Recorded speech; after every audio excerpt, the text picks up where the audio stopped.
Ok. Recapitulando un poquito porque me había olvidado de grabar.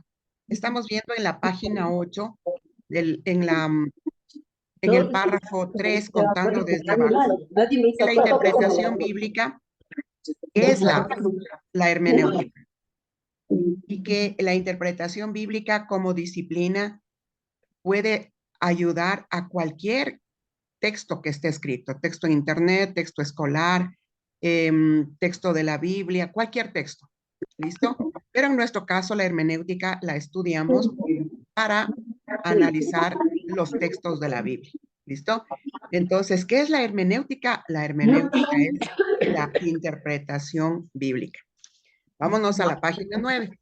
En la página 9, nosotros vemos que para poder hacer mejor este trabajo de interpretación bíblica, tenemos que trabajar con otros libros, libros que estén en hebreo, en griego, arqueología, misiones, historia, teología, educación, aconsejar, el arte de aconsejar o consejería bíblica, ciencia, homilética, literatura, música. Todo esto que nosotros guardemos en nuestra mente nos ayuda a interpretar la Biblia. Es decir, mientras más sabemos sobre la Biblia, mientras más hemos leído la Biblia, nuestro cerebro procesa de mejor manera la interpretación bíblica.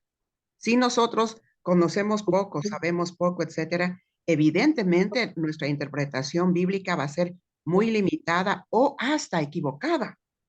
Entonces, de ahí la importancia de leer mucho la Biblia y de leer textos en otros textos bíblicos, en otros idiomas que nos pueden dar fe del significado de las palabras, en fin. Entonces, vamos al tercer párrafo de la página 9, dice, si el estudiante no conoce el griego, el hebreo o el arameo, debe consultar un buen comentario, ¿cierto? Porque a veces nosotros no entendemos todo el contexto que está detrás de algo que está escrito. Entonces, los comentarios bíblicos de alguna manera a nosotros nos hacen entender de qué se está hablando, de qué se trata o con qué otro texto tiene relación. Ahora, desde mi perspectiva muy particular, yo prefiero utilizar los comentarios bíblicos antiguos, porque esa gente sí respetaba a Dios. Esa gente tenía reverencia por el Señor y esa gente amaba a Dios. Entonces, a veces nosotros queremos mirar estos profetas modernos que dicen cualquier cosa excepto lo que Dios dijo. Entonces, es un peligro a ratos mirar los comentarios bíblicos más modernos, más actuales, porque ahí la gente ya puede estar poniendo un espíritu de engaño. Pero los clásicos, los tradicionales, de Spurgeon, Bime, todos estos que son clásicos antiguos, pueden sernos más, como más confiables, ¿ya? Vamos abajo. Siguiente párrafo, cuarto párrafo contado desde arriba, página 9.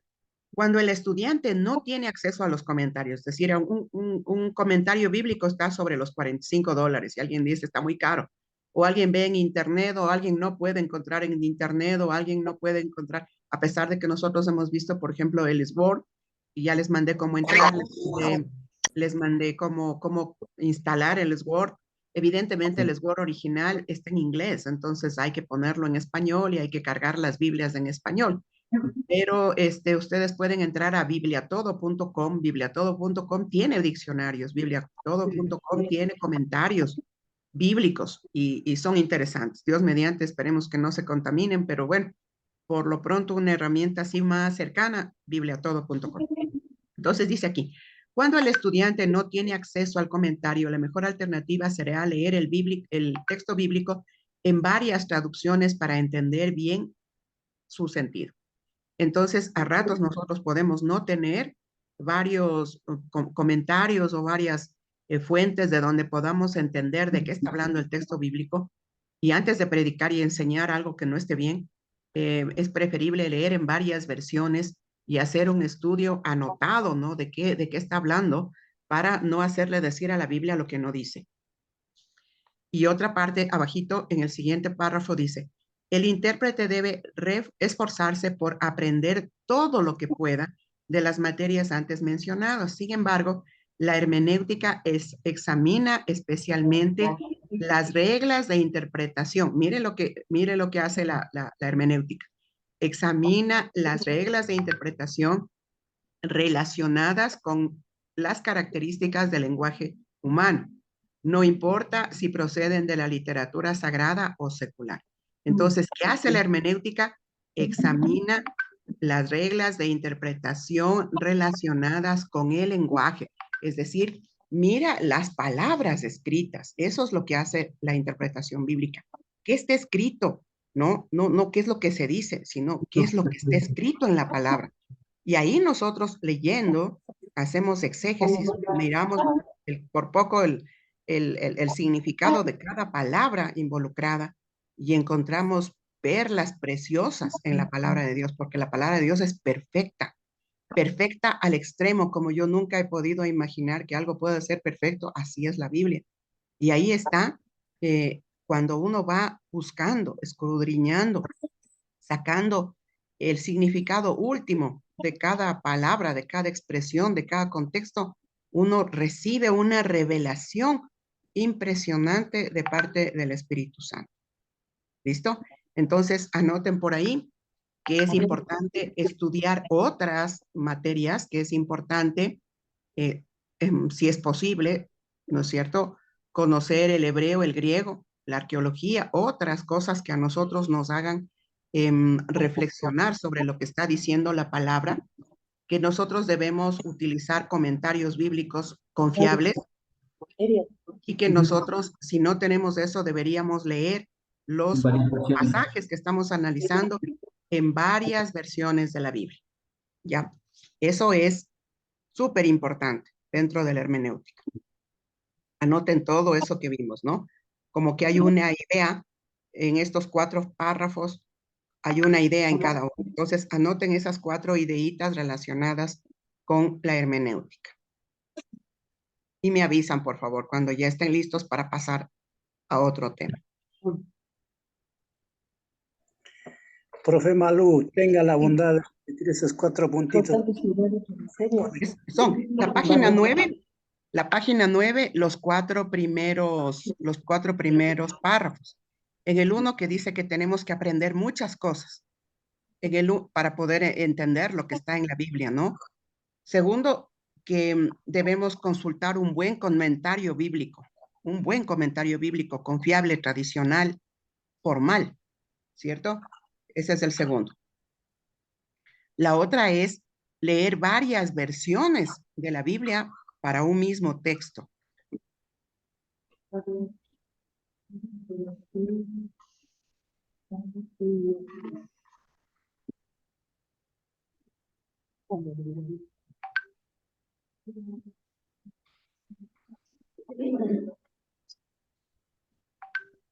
Me avisan ya si es que ya tienen anotadas esas 3. Primero, aprender muchas cosas relacionadas con la Biblia. Segundo, tener un buen comentario bíblico, leer un buen comentario bíblico. Tercero, leer el texto bíblico en varias versiones de la Biblia, varias versiones.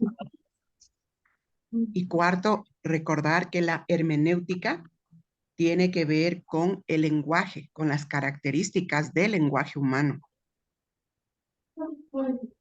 ¿Ya?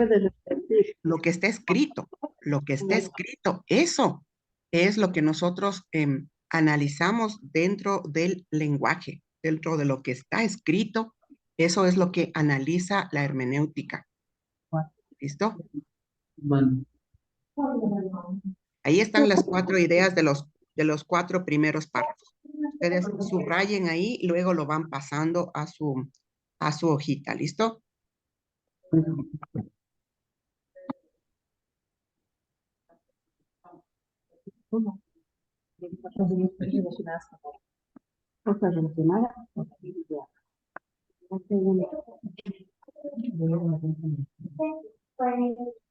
Consultar y buen comentario.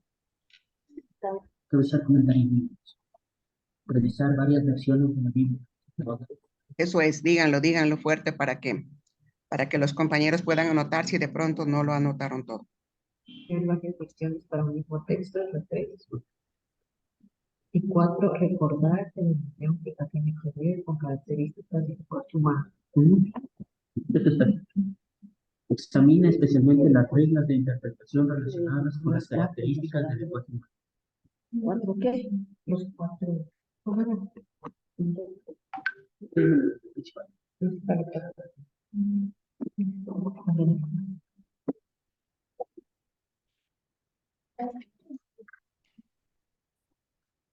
¿Listo?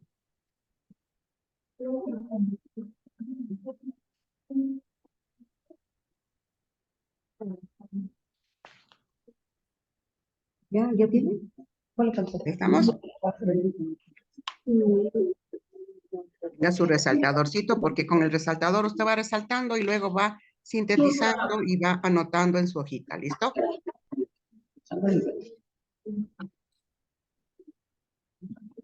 Ya. ¿Estamos bien hasta ahí? ¿Estamos bien? ¿Están perdidos? ¿Alguien extraviado por ahí, perdido? ¿No? ¿Sí? ¿Alguien que me diga? Parece que todo está bien. Bueno, ahora vamos a ver sobre el intérprete. Vámonos a la página 10. Coja su resaltador.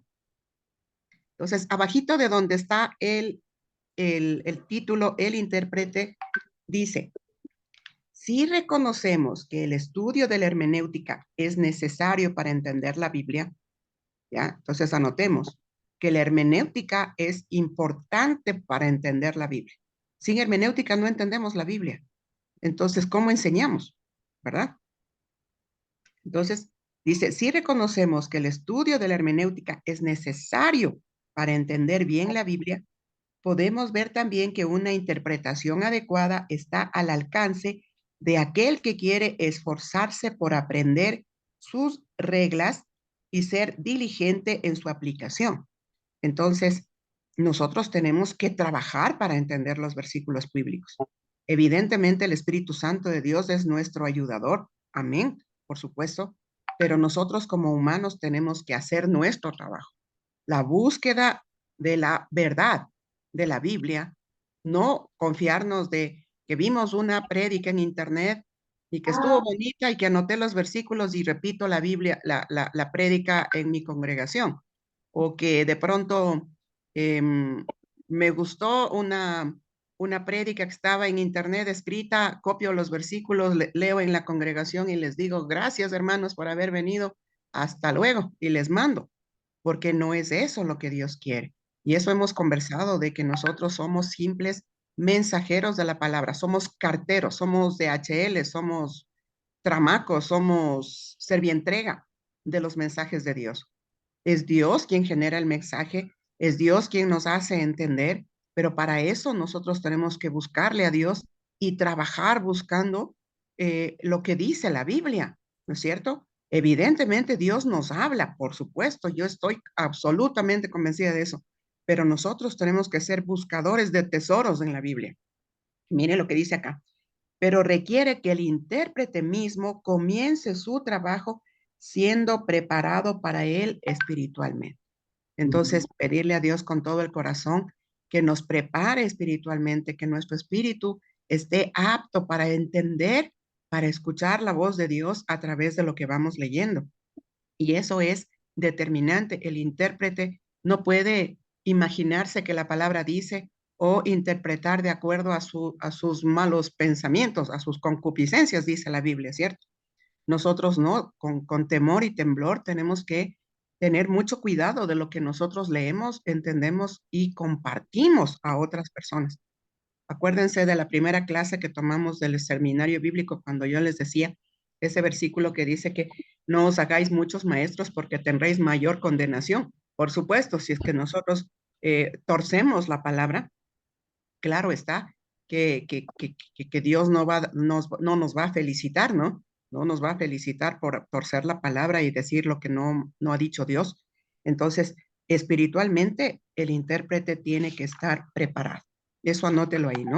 El intérprete tiene que esforzarse por encontrar los tesoros escritos en la palabra. El intérprete tiene que pedirle a Dios revelación de la palabra.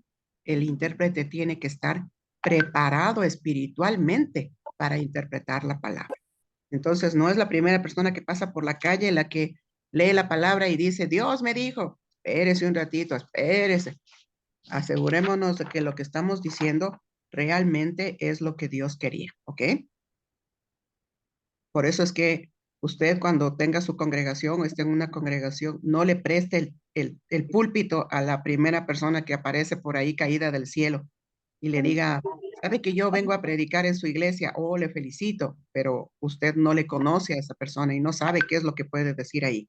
Entonces hay que tener mucho cuidado del alimento que nosotros preparamos para las personas que están en nuestra congregación. No vaya a ser que les demos un alimento envenenado y los matamos, ¿no es cierto? No puede ser.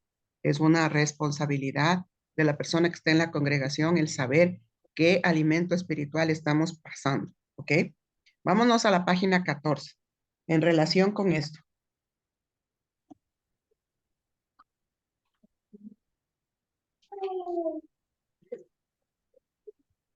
Uy, perdón, en la página 13, nos vamos a la página 13. Vamos ahí.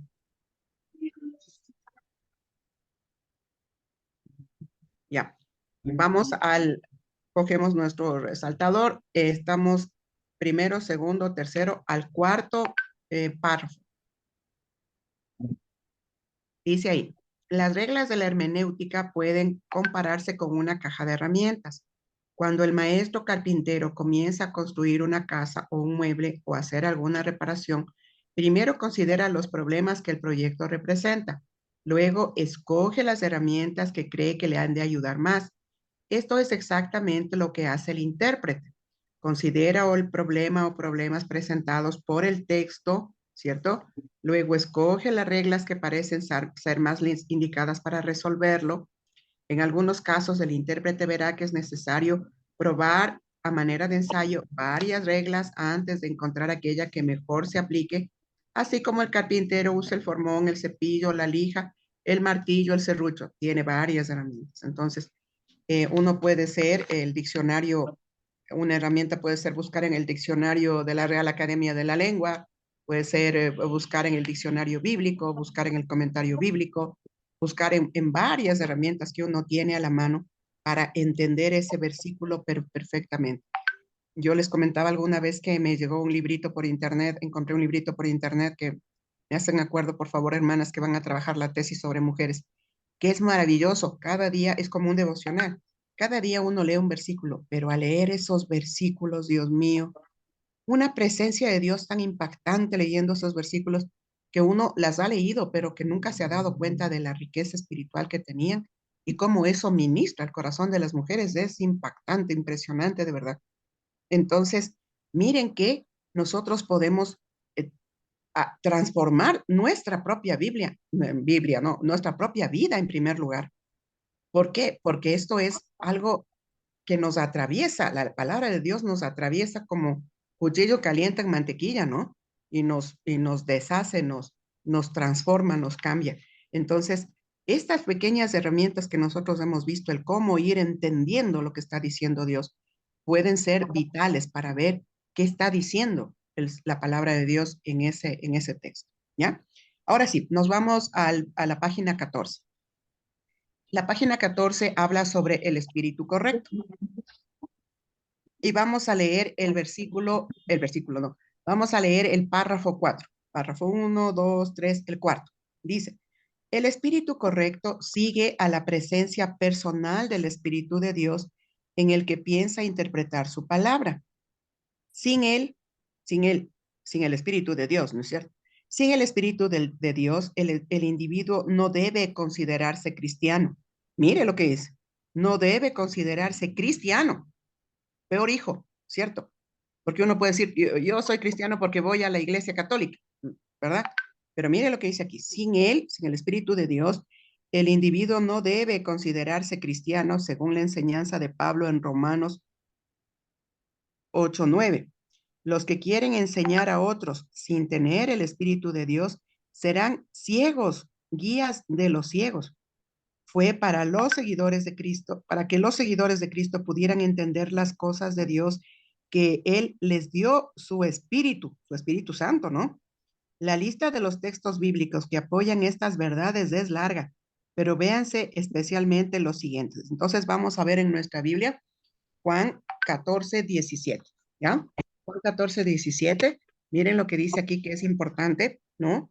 Que nosotros tenemos que tener el Espíritu Santo de Dios en nosotros. ¿Y cómo hacemos eso? Cuando le entregamos nuestra vida al Señor de todo nuestro corazón y nacemos de nuevo, porque si no nacemos de nuevo no somos hijos. ¿Cómo somos hijos si no hemos nacido de nuevo? Entonces nacemos de nuevo, somos hijos, recibimos el Espíritu Santo y entonces podemos interpretar. Imagínense una persona que no nació de nuevo, ¿cómo interpreta la Biblia? Señor Dios mío, solo desde su cabeza, solo desde su razonamiento loco, no puede ser. Eso es un peligro de verdad. Entonces nos vamos a buscar acá Juan 14, 17. Mateo, Marcos, Lucas, Juan 14, 17. Va por ahí, Juan 14, 17. Ok. A ver, Juan 14, 17. Y dice la palabra del Señor. Dice, el Espíritu de verdad al cual el mundo no puede recibir. Claro, el mundo no lo puede recibir. Una persona es criatura, acuérdense de eso. Las criaturas son como los gatos, los perros, los cocodrilos. Son criaturas, criados por Dios, por supuesto, dados la vida por Dios, claro que sí. El Espíritu de verdad del cual el mundo no puede recibir. La gente que no conoce a Dios no puede recibir el Espíritu Santo porque no lo ve ni lo conoce, pero vosotros le conocéis porque mora con vosotros y estará en vosotros. Entonces, solo los hijos, escuche bien, solo los hijos tienen el Espíritu Santo de Dios. Y si tienen el Espíritu Santo de Dios, pueden ser intérpretes de la palabra, entender un mensaje de lo que está diciendo Dios. Entonces, nosotros en la congregación podemos tener gente de 100 años de estar ahí en la iglesia, haber nacido en la iglesia y seguir en la iglesia 100 años, pero si no nació de nuevo, el Espíritu Santo de Dios no mora en él. Y el Señor en el arrebatamiento, que ya lo vimos, vendrá por los hijos. Vendrá por los hijos, no viene por las criaturas. ¿Ok? Entonces, hay que tener eso en mente.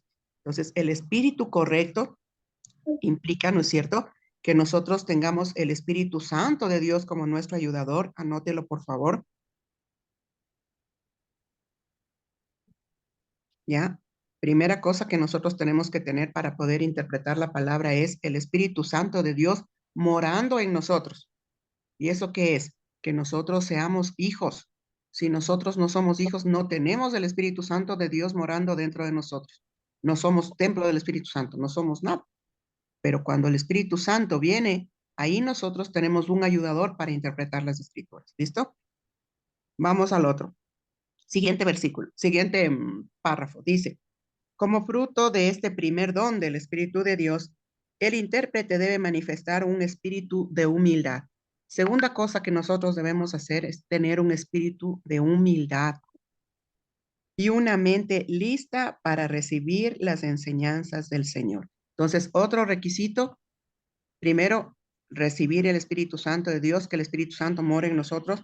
Segundo, que tengamos un espíritu humilde, un espíritu como el del Señor Jesús, un espíritu enseñable. Nosotros no lo sabemos todo. Si supiéramos nosotros todo, no. Nosotros somos aprendices siempre, hasta el día que nos vayamos al cielo, somos aprendices e intérpretes de la palabra. ¿Ya? Y tenemos que tener una mente lista para recibir las enseñanzas del Señor. Una mente que esté dispuesta, quiere decir esto. Una mente dispuesta, ¿cómo se llama? Un espíritu de humildad. Esas son condiciones para poder interpretar la palabra de Dios. ¿Ya? Un espíritu humilde como el del Señor Jesús. Vamos al siguiente párrafo. A ver, anoten, por favor. Anoten eso, tienen que anotar porque si no, no saben esto, no van a poder pasar el examen. Bueno, ustedes ya lo han visto, pero igual, anótenlo, por favor.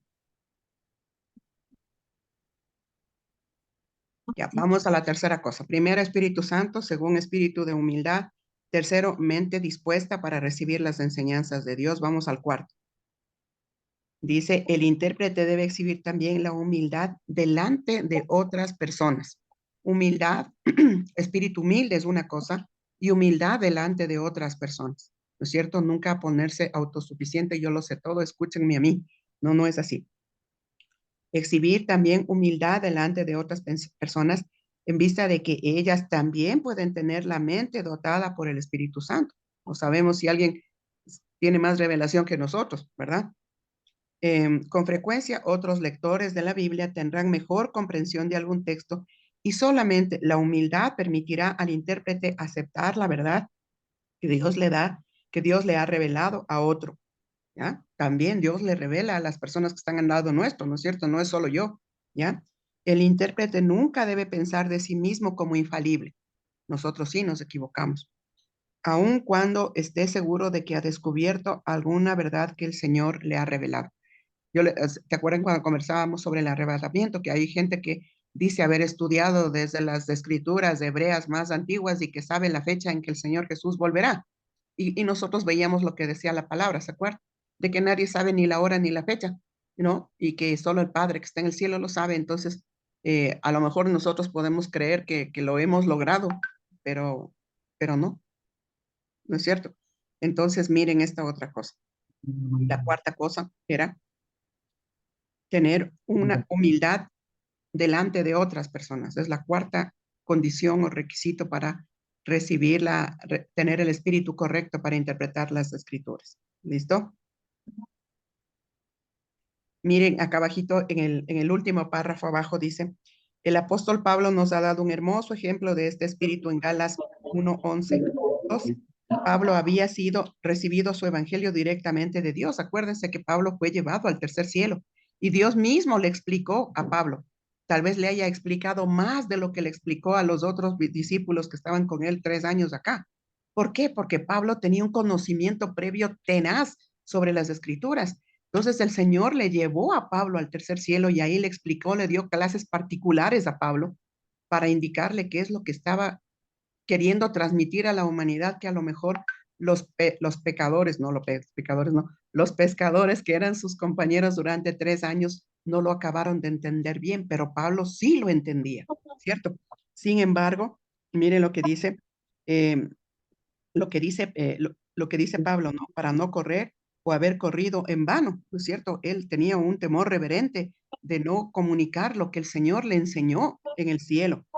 Tal actitud de humildad, aún delante de otras personas, es otro requisito básico para el intérprete de la Biblia, ¿no es cierto? Tener una humildad de corazón, de verdad, ser humilde de corazón y tener como un temor reverente de Dios. O sea, yo no lo sé todo y de pronto, Señor Dios mío, ayúdame, no vaya a ser que yo esté interpretando esto de una manera terriblemente equivocada. No, no, por favor, eso no puede pasar. ¿Listo? Entonces, miren esto, que es tener un espíritu de humildad, una actitud, no es un espíritu, es una actitud de humildad, ¿cierto? Aunque yo pueda saberlo, tener este temor reverente de que no lo sé si es que esto que está aquí realmente es lo que Dios quería decir. Es una actitud de humildad. ¿Listo? Vámonos a la página 15. En la página 15 dice, también le es requerida la reverencia ante la revelación divina. Esto que les digo, ¿no? Reverentemente delante de Dios, reconocer que somos humanos, somos falibles, somos equivocables, somos malos. Dios mío, ayúdanos. ¿No es cierto? Muchas veces querríamos sujetar algunas enseñanzas a nuestro propio juicio o buscar la manera de desvanecerlas pretendiendo tener una comprensión intelectual del mundo. A lo mejor nosotros con nuestro intelecto decimos, creo que aquí Dios no quiso decir esto y quiso decir esto otro. No, no, no. Entonces hay que tener una reverencia, un temor reverente ante la revelación divina, un temor reverente ante la revelación divina. Pero este intelectualismo muchas veces no es más que la incredulidad disfrazado como algo respetado. Es decir, si yo me pongo a interpretar, a ver, ya, no diezmemos, o aquí dice esta cosa, ya, comemos nomás de fritadita o lo que sea. No, yo, por ejemplo, tengo un temor reverente de Dios y para mí, María de Lourdes López, no es correcto comer, ¿cómo se llama esto? Saltamontes, Camarón. animales impuros, ¿no es cierto? Y el cerdo, pero para mí. Entonces, a lo mejor yo estoy interpretando mal, no le quiero enseñar a la gente eso, yo les hago que revisen la Biblia en esa parte y que cada quien tome su determinación, ¿cierto? Y yo puedo dar fe de que mi salud ha mejorado muchísimo desde que dejé de comer cerdo, no lo sé, Tal vez es por la actitud de mi corazón reverente delante de Dios para decirle, Señor, mira, si yo tengo que ser un sacrificio vivo delante de ti, Romanos 12:1, y a mí me encanta la fritada, el chicharrón, etcétera, pero no lo como. Es por amor a ti, porque yo no quisiera contaminar mi cuerpo. Tal vez yo no lo he entendido bien, tal vez la gracia ya pasó todo eso y puedo comer lo que yo quiera, no lo sé. Pero yo quiero tener un temor reverente delante de Dios y decirle, Señor, prefiero que mi cuerpo no coma cerdo, si es que de pronto eso a ti te ofendo yo a ti, Señor, si como eso, ¿ya? Pero eso es un temor reverente mío, que está en mi cabeza, pero no lo puedo enseñar como una doctrina si es que la gente no lo quiere oír. Eso ya es personal, ¿cierto? Cada quien decida si come lo que quiere comer. ¿Listo? Vamos al segundo párrafo. Dice, a veces las doctrinas de otras denominaciones son el blanco de algún chiste, ridiculizadas en un espíritu irreverente, ¿no es cierto? Yo me acuerdo cuando yo era católica todavía, que hacían unos chistes sobre la Biblia, que decían, ¿por qué las iglesias católicas tienen unas puertas bien altas? Para que entre el Altísimo, ja, ja, ja, ja, ja. Y la gente se mataba de la risa. Y yo, claro, no entendía esa parte de que el Altísimo y esas cosas. Y claro, uno se queda con esa idea de, ¿qué es esto? Pero cuando yo entendí a qué se refiere el Altísimo y todo lo demás, para mí fue como, qué falta de respeto, ¿no? O sea, ¿cómo le dices a Dios eso? O a veces cuando yo era católica, igual en la iglesia católica decían, sí, ya le pedí que me ayude al flaco de arriba. Santo Dios, yo jamás podría pensar que yo le puedo decir de esa manera a mi Señor Jesús, ¿cierto? Es un temor reverente. Es un temor reverente, mi corazón no podría pensar en eso de Dios. Y algo que a mí me enamoró de la fe evangélica fue la reverencia cuando yo fui a la iglesia, ¿no? Que todo el mundo le decía, el Señor Jesús, cosas así con tanta reverencia, que yo no puedo agarrar y poner limosna de lo que me sobra, puedo poner ahí en el alfolí, ¿no? Buscando la moneda más pequeña para ponerle ahí. No, porque uno tiene que tener un temor reverente. Entonces dice, en ese párrafo dice, la forma de bautizar, la interpretación de la cena del Señor, de la predestinación, del pecado o la conducta democrática de las sesiones de negocios son objeto de burla en algunos círculos, claro. Alguna gente se mata de la risa que nosotros hacemos como la Santa Cena en memoria, o sea, recordando lo que el Señor Jesús hizo. Y los católicos dicen, aquí está, este es el cuerpo del Señor y nos comemos, por eso no lo mordemos, porque es el cuerpo del Señor el que nos metemos para adentro. Y no es así, ¿no es cierto? Nosotros hacemos la cena del Señor con total reverencia, solo acordándonos de que el Señor Jesús hizo un sacrificio tremendo por nosotros. Pero mucha gente hace burla de eso, ¿cierto? Porque no tiene un temor reverente. Entonces, el temor reverente a Dios también es importante en nuestra vida para poder hacer interpretación bíblica. Vamos a la 1, 2, 3, al cuarto párrafo, por favor. Dice, junto con el espíritu de simpatía, o sea, tener una identificación reverente con el Señor, ¿no? Humildad y reverencia y una mente apta para aprender, el estudiante debe esforzarse por mantener el espíritu de obediencia a Dios cuando lee. Nosotros tenemos que tener, aparte de la reverencia, tenemos que tener un espíritu de obediencia a Dios. Si tú lo dices, Señor, yo lo hago. Tal vez yo no lo entiendo, papá. Yo no lo entiendo de qué pasa si como cerdo. No lo sé, pero yo quiero obedecerte a Dios, bendito Señor. ¿No es cierto? Tal vez yo no entiendo por qué, pero si el cerdo puede ser no sé qué, pero si dicen que la carne blanca del cerdo, que no sé qué, vea, no lo sé. No es que mi mente tiene que entender eso, sino que mi espíritu de obediencia tiene que hacer eso. ¿Sí ve? ¿Ya? O cuando hablamos de comer el yaguar locro en la sangre, el Señor dice, no comerás de sangre ni ahogado. Yo no lo entiendo, ¿por qué no como la sangre? A lo mejor. Yo en la Biblia he leído que en la sangre está la vida. Entonces yo no puedo comerme la vida de alguien que ya murió. No puedo. ¿Ya? Entonces yo no como la sangre en el yaguar locro. Y alguien dirá, no, es que la gracia, guau, guau, guau, guau. No lo sé. Pero yo sí le pido al Señor que me dé un espíritu de obediencia a Él. No sé. Lo que Dios ponga en mi corazón como un espíritu de obediencia, yo sí quiero hacerlo. Porque quiero agradar a Dios con todo mi corazón. Quiero vivir en santidad con todo mi corazón. Sí, yo ahora de mañana pude haberme inventado de que se me dañó el celular, de que se me cayó al piso, de que las piezas se regaron por todo y que estaba armando el celular. No, me quedé dormida, perdónenme la vida, me quedé dormida. Y tuve que decirlos, perdónenme hermanos, me quedé dormida porque no conecté el celular anoche. Estaba leyendo este libro así de tanto, no sé hasta qué horas estuve leyendo y me olvidé de conectar el celular. Entonces, de verdad, en mi corazón, yo quiero agradarle a Dios, quiero obedecerle a Dios, quiero interpretar su palabra de verdad como Él quiere, ¿cierto? Entonces, eso es lo que el Señor dice, ¿no es cierto? Aparte de todo esto de humildad, no sé qué, pon espíritu de obediencia a Dios. Y eso es lo que deberíamos decirle, Señor, pon en mí un espíritu de obediencia. Señor, pon en mí un espíritu de obediencia, que lo que yo logre entender en la Biblia de alguna manera, yo pueda obedecerte, Señor. Porque el Señor dice, ¿no es cierto?, que el Señor ha determinado cosas para nosotros. Y si nosotros pasamos por encima de eso, entonces, ¿de qué clase de hijos estamos hablando? ¿Cierto? Ok. Hasta ahí novedades.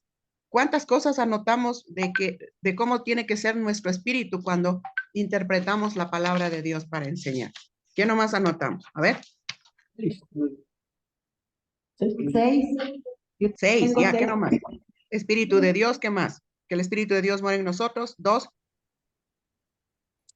Manifestar el espíritu de humildad, espíritu de humildad. Espíritu de mente lista a recibir las enseñanzas del Señor, Sí, mente lista para recibir las enseñanzas del Señor. humildad delante de otras personas, Humildad delante de otras personas. temor reverente ante la revelación divina, Temor reverente ante Dios, sí, temor reverente, ¿no? No hacemos nosotros chiste, broma, no. Temor reverente y mantener espíritu de obediencia espíritu de obediencia. Espíritu de obediencia. Cuando nosotros como que recibimos esto en nuestra mente y lo entendemos y le decimos al Señor, mira, Señor, con toda reverencia, con todo temor, Señor, yo quiero entender qué dice este versículo. ¿Usted qué cree? El Espíritu Santo de Dios sí nos va a ayudar. Pero si nosotros tenemos una mente loca por ahí queriendo aparecer como la figura, ¿no? No hay otro pastor como yo, pónganme la alfombra roja que voy a entrar, pónganme una escolta de 10 guardaespaldas y pónganme un carro blindado, no sé, ¿no? Pero yo creo que el espíritu de humildad es lo que el Señor nos está pidiendo. Ok, nos vamos con la página 17, ¿ya? Y vamos como a los 55 por ahí, vamos a suspender para conectarnos con el pastor Tito de Estados Unidos, ¿no? Vamos a conversar con él y a tener una conversación franca, transparente con él. Nos fuimos, página 17. El método correcto. Vamos a ver el método correcto. Todo el mundo en la página 17 tenga la bondad. Ya. Dice el método correcto, primer párrafo. Dice, debe ser evidente que la interpretación correcta depende de varios elementos. No basta tener el espíritu correcto al comenzar el estudio. Será también tener un método correcto. ¿Ya? Nosotros tenemos el espíritu, la actitud, etcétera, etcétera. Ya estamos listos. Pero también tenemos que tener un método, ¿ok? Entonces, vámonos al párrafo 3. Dice, cuando afirmamos que existe un método correcto, no lo hacemos pretenciosamente, o sea, no decimos, este es el método correcto y todos ustedes están equivocados. No es esa pretensión, no nos sentimos así de orgullosos, pretenciosos, no. El método correcto se ha determinado eliminando a los métodos falsos. ¿Cómo determinamos el método correcto? Quitando los métodos falsos, ¿ya? De acuerdo con la conciencia cristiana universal. Los métodos falsos fueron eliminados después de observar las conclusiones falsas que resultaron de usarlos, ¿no es cierto? Entonces, tradicionalmente en la Iglesia Católica, sobre todo, ¿cierto? Se han utilizado métodos falsos para hacer hermenéutica, métodos falsos. Entonces, aquí vamos a ver 3 métodos que son falsos, ¿sí? Pero vamos a verlos así como abuelito de pájaro, porque, claro, el tiempo no nos da mucho para profundizar en eso. Y yo siempre les he dicho, ¿no es cierto? Miren esto. Si yo le enseño a un cajero, a una cajera, a un cobrador, cualquiera sea, cómo son las características del método verdadero, no tengo que enseñarte los métodos falsos, porque cuando él recibe un billete, enseguidita se da cuenta de que es falso. Entonces nosotros no nos detenemos en los métodos falsos, sino que vamos al verdadero. ¿Ok? Ya. Entonces, hay 3 métodos que se consideran falsos dentro de la hermenéutica. Anote eso, por favor.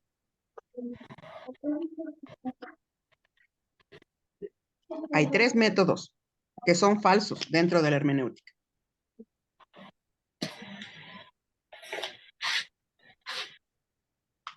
¿Ya?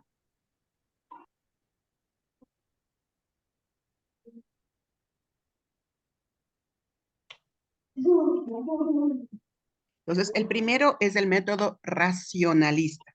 ¿Qué significa el método racionalista? Que predomina la razón, la mente humana, ¿cierto? La razón.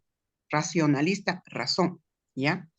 Dice 1, 2, 3, 4, en el quinto párrafo, dice, el método racionalista consiste en sujetar toda la escritura al juicio humano para saber si son válidas o no sus declaraciones. Presupone que lo sobrenatural no existe. Ahí aplancharon, ¿no es cierto? Ya, cayeron de oreja, porque toda la Biblia es sobrenatural.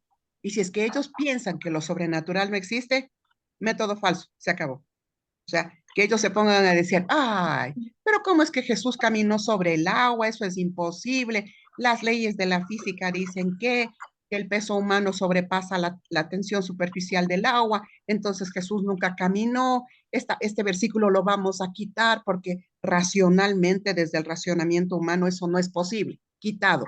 No, definitivamente la razón humana no puede leer lo sobrenatural de Dios. Entonces, este método, el método racionalista, fuera de combate. Mal. ¿Listo? Anótenlo, por favor.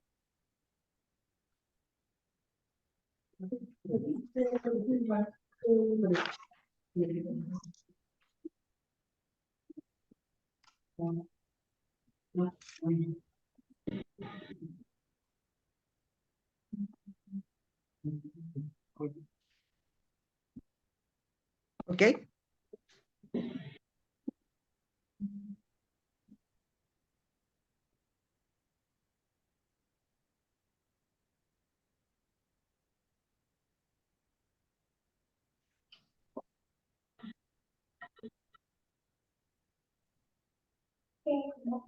¿Listo? Ok. Vamos al segundo método falso. Otro método falso. Segundo método falso, el alegórico místico. Página 19, párrafo 3. Página 19, párrafo 3. Alegórico, ¿cómo? Disculpe, profe. Alegórico místico. Alegórico místico. Es página 19, párrafo 3. Miren la utilidad de tener el capítulo y el versículo, ¿no? Cuando nosotros estamos por párrafos es más difícil, pero en cambio por el capítulo y el versículo, quien quiera que se haya inventado ese sistema de parte de Dios, es una maravilla. Entonces vamos ahí. En el página 19,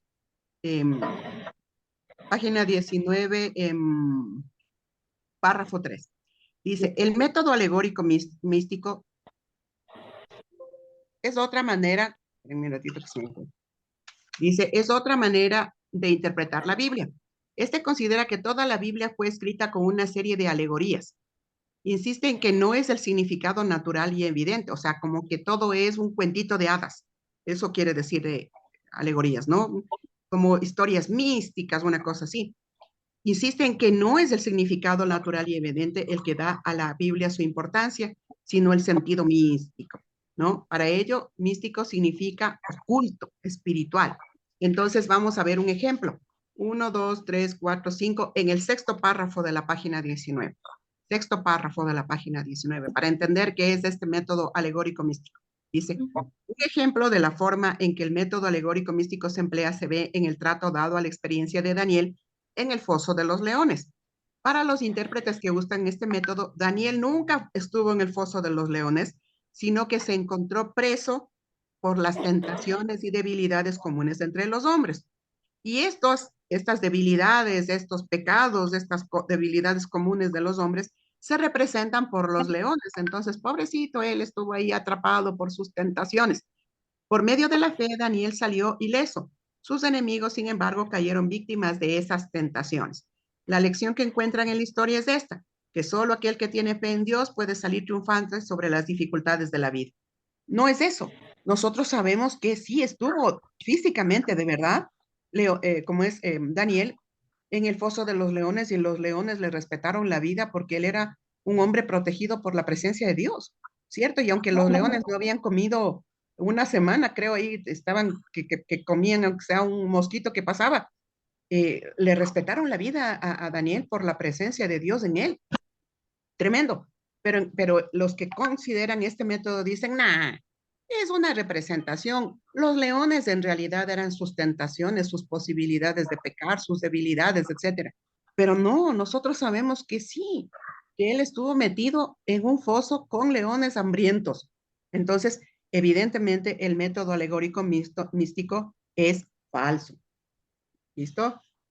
Pongan el ejemplo de Daniel y los leones y las tentaciones. Ellos dicen, no, es como una representación. La palabra leones no es leones de verdad, sino que son tentaciones, debilidades del ser humano, bla, bla, bla. Y Daniel salió triunfante de las tentaciones. Vea qué maravilla. No es esa la interpretación correcta. ¿Listo? Entonces, segundo método falso, el método alegórico místico. ¿Ya? Y vamos a suspender ahí para ver el tercer método luego y continuamos, ¿no? Porque son 20 preguntas las del examen. Yo les he reducido a 12, creo a 13, porque las otras son como muy, muy densas. Entonces yo le dije al pastor, le dije, pastor, me perdona, pero esas son ya como muy densas. Si es que hubiéramos tenido unos 6 meses de estudiar hermenéutica, yo le acepto esas. Ahorita vamos a trabajar con lo que nosotros sabemos, hemos estudiado y todo, entonces les eliminé a esas 6 o 7, creo que les eliminé, o tal vez 8. Pero tengo entre 12 y 13 preguntas por ahí, y eso es lo que estamos repasando, lo que hemos visto, bueno, esta parte de los métodos no lo hemos visto como tal, pero sí es importante, entonces por eso dije, creo que sí es bueno hacer un repasito sobre los métodos de la hermenéutica. Entonces, hay 3 métodos falsos: el método racionalista, el método ¿cómo se llama? Alegórico místico, y vamos a ver el tercer método y luego veremos el método correcto. ¿Listo? Entonces, voy a suspender ahorita porque a las 11 ya empezamos la reunión con el pastor de Estados Unidos, ¿ya? Entonces finalizamos y nos vemos en 4 minutos. No se vayan por su madre.